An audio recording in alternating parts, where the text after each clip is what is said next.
Morning.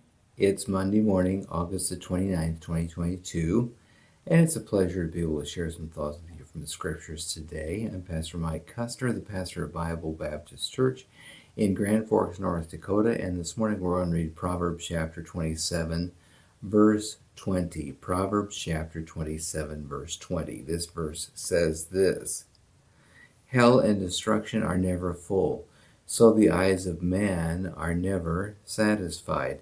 Now it's in Isaiah chapter 5 verse 14 that tells us that hell hath enlarged herself.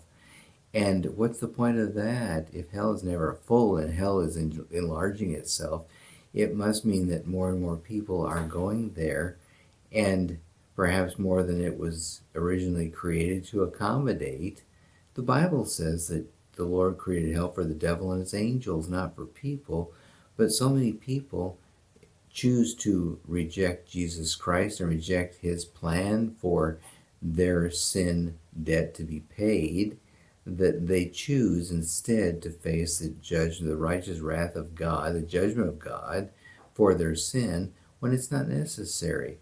But the rest of the verse, hell and destruction are never full, so the eyes of man are never satisfied. And this speaks of man's lustful nature, man who never is fully satisfied. And the reason why the eyes of man are never satisfied is because the carnal man focuses on carnal things, and it's our old sinful nature that causes us to look toward the temporal things of the flesh, and there's no satisfaction there.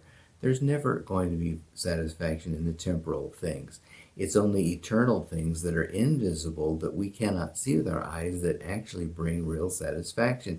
Somebody has said the eternal, the invisible, is all that is really real in our world, and that is so true. That's all that will endure. That's all that will truly bring satisfaction to the human heart. The eyes of man are never satisfied, just as hell is never full.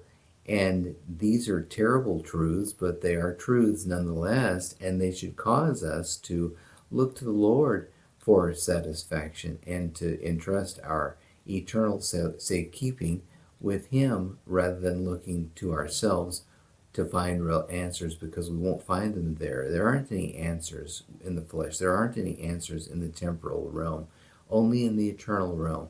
And God provides us with those real solutions to temporal life problems.